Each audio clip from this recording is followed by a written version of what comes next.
The way in which we don't just go up to somebody and say, be hopeful. Oh, okay, great, I'm hopeful now. Or love. Oh, love. Oh, okay, all right, great. There is a way that our culture has developed in which we talk about these values all the time. But we don't talk about them as abstractions. We talk about them in the language of stories. Because stories are what enable us to communicate these values to one another. And I'll tell you why. See, all stories, that's a big generalization. All stories have three parts. They have a plot, they have a character, a protagonist, and they have a moral. Now, what makes a plot a plot? I got up this morning and came here.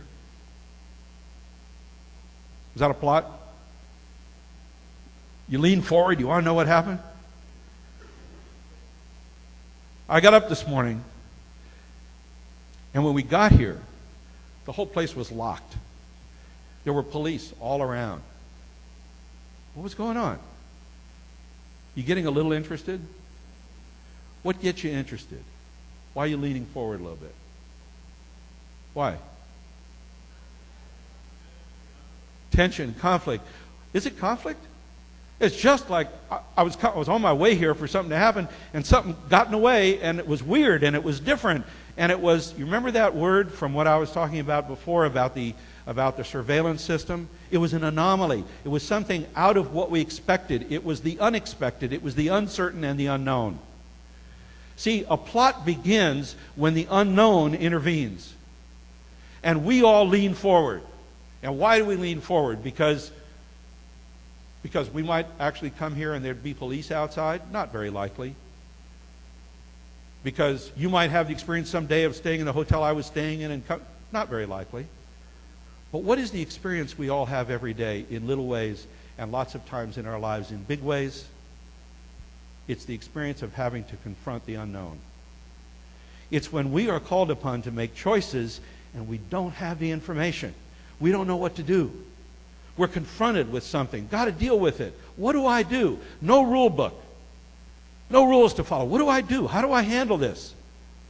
Now, those moments, I'd argue, are the moments when we are, in a sense, most fully human, because those are the moments in which we have the most choice.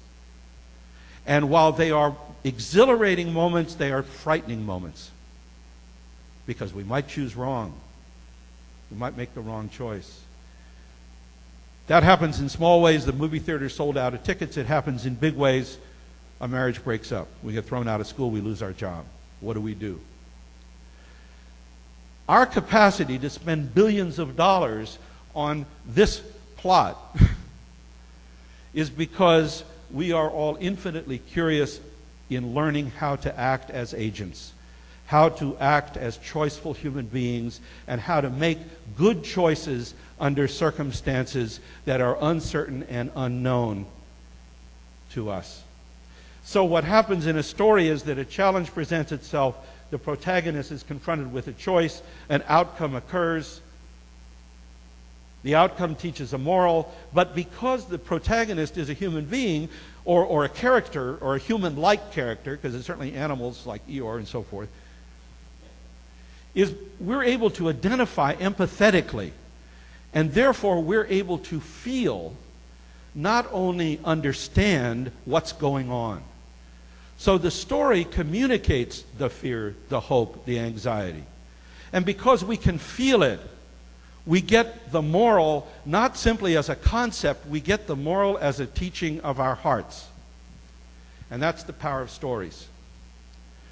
And that's why most of our faith traditions interpret themselves as stories, because they are teaching our hearts how to live as choiceful human beings, capable of embracing hope over fear, self-worth and self-love over self-doubt, and love over isolation and alienation. That's what stories teach. Make sense? Now see, this is natural for all of us. This is natural. We go to school and learn how to not tell stories.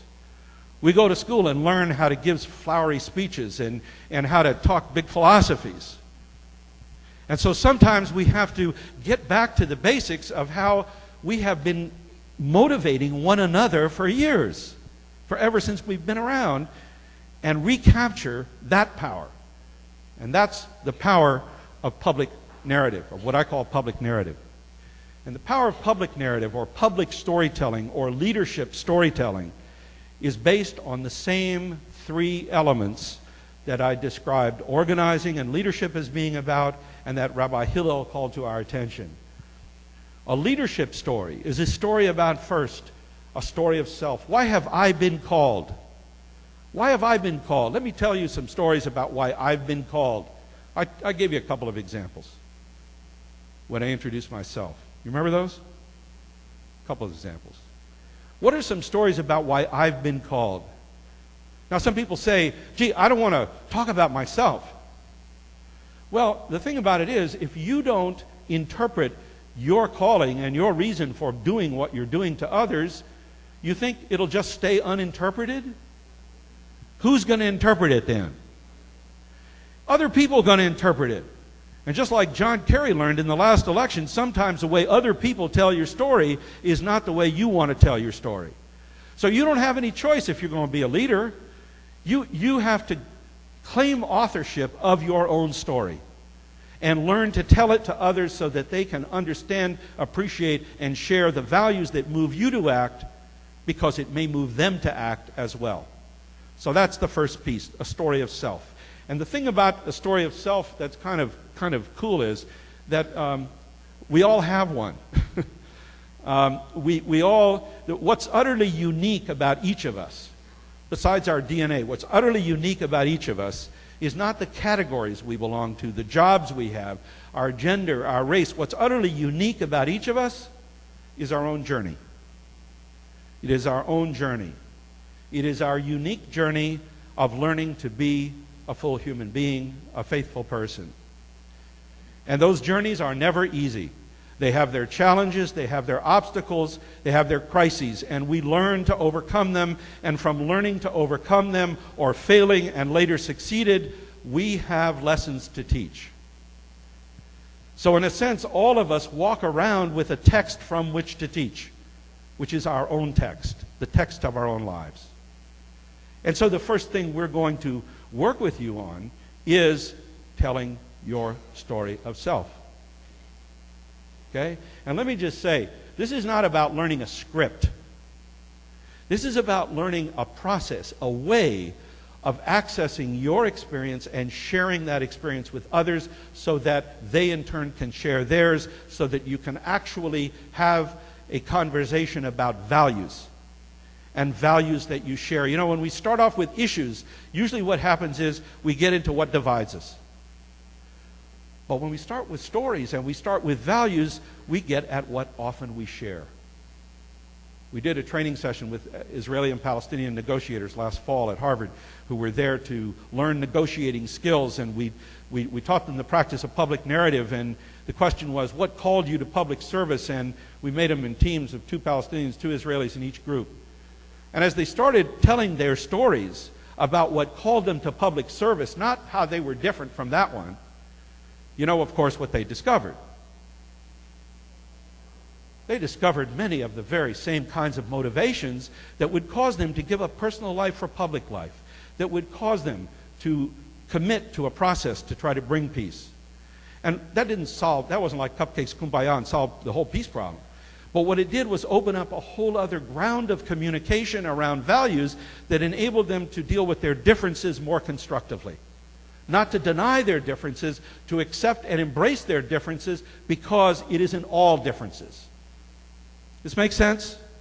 So when you start with values as opposed to issues, you're starting on a broad base. And then you get to issues as a matter of strategy and tactics, not as a matter of self-definition. The second piece is a story of us. That's the second of Hillel's terms. That's an answer to the question, why are we called? What is it that we share? What experiences do we share as a community that call us to what we are called to? What are the values that we share? What is it that everybody in this room, that they gave up time, money, convenience to come and be here? What do we share? What is it about our experience of faith? What is it about our experience of public life? What is it about our experience of the pain of the world and the hopefulness of the world? Because it takes both to be in this room. If you didn't understand the pain of the world, you wouldn't be here, and if you didn't feel the hope in the world, you would not be here either. What is it that we share? That's what a story of us is. It's putting it into words. You've all been in places where people have worked together for years, but there's no us there because they don't share their stories. There's no identity there. There's just people, individuals, not making a collective. So that's number 2, is the story of us. And of course, faith traditions are grand stories of us that we tell. In my tradition, we tell all through the liturgical year. We're telling another chapter in the story of us. And that's how we learn to be an us. Then there's the story of now. That's the third one. The fierce urgency of now. Remember, stories all are constructed with challenge, a choice, and an outcome. Okay?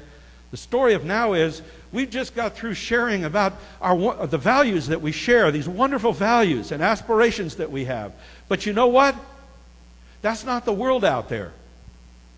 The world is not as it ought to be. It is as it is. And that is a challenge to us. And we need to appreciate that challenge and experience that conflict between the values with which we wish the world lived and the values in which it does. That creates a tension. So it forces upon us then consideration of a choice. What do we do about that? And we're called to make that choice, however, in a spirit of hope.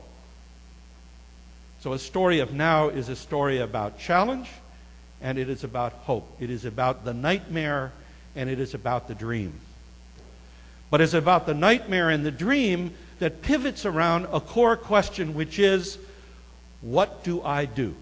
What is my choice? How can I act?